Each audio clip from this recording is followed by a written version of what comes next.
दीनानाथ रुग्णालयात चाललंय काय? 10 लाख भरा मगच ऍडमिट करू. रुग्णालयाच्या आडमुठेपणामुळे गेला महिलेचा बळी. पुण्यात नेमकं काय घडलं? पुण्यातील नामवंत दीनानाथ रुग्णालयाच्या आडमुठेपणामुळे एका महिलेचा दुर्दैवी मृत्यू झाल्याची घटना घडली आहे. विधान परिषदेचे भाजपचे आमदार अमित गोरखे यांनी स्वतः सोशल मीडियावर पोस्ट करत ही माहिती दिली आहे.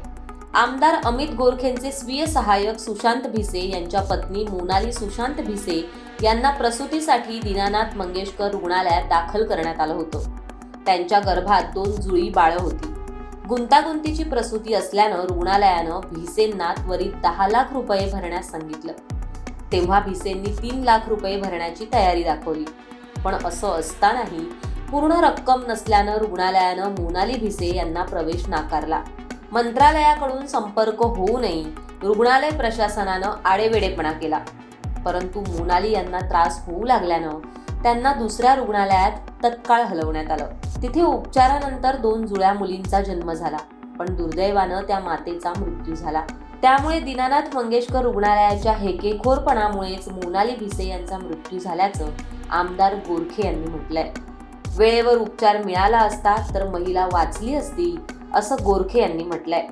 पण या प्रकरणी दीनानाथ रुग्णालयाची बाजू अजून समजू शकलेली नाहीये. नमस्कार. काल एक अत्यंत दुर्दैवी घटना घडली. ती म्हणजे आमची भगिनी मोनाली सुशांत भिसे, तिचे पती माझे स्वीय सहाय्यक म्हणून काम करतात.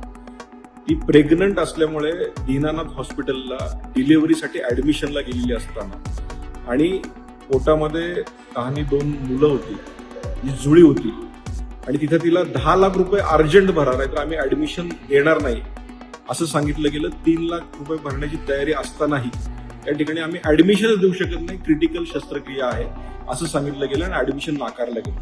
त्यानंतर मंत्रालयातनं फोन गेल्यानंतरही तिथल्या ऍडमिनिस्ट्रेशननी ते झुगारून त्यांना ऍडमिशन दिलं नाही आणि त्या धावपळीत दुसऱ्या हॉस्पिटलमध्ये जावं लागलं. पण त्या दुसऱ्या हॉस्पिटलमध्ये गेल्यानंतर त्या ठिकाणी ट्रीटमेंट मिळाली.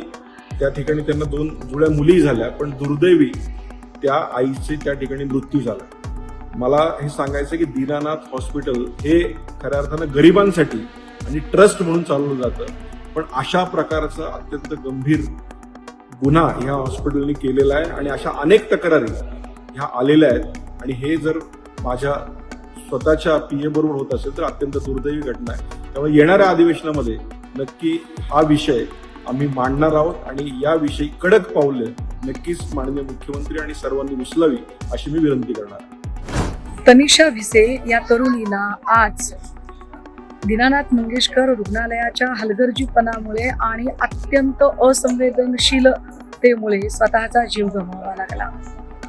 विशेष म्हणजे तनिषा भिसे या भाजपचे आमदार अमित गोरखे यांचे स्वीय सहाय्यक सुशांत भिसे यांच्या पत्नी आहेत आणि यासाठी म्हणजे तनिषा भिसे यांना रुग्णालयात दाखल करून घ्यावे म्हणून अमित गोरखे यांच्या कार्यालयातनं मंत्रालयातनं फोन आल्यानंतर सुद्धा मंगेशकर रुग्णालयाला जराही पाजर फुटला नाही किंवा थोडेही मानवीय दृष्टिकोनातून का होईना पण आपण एका प्रसूतीच्या वेदनेने विवळत असणाऱ्या तरुणीला दाखल करून घेतले पाहिजे असे वाटले नाही.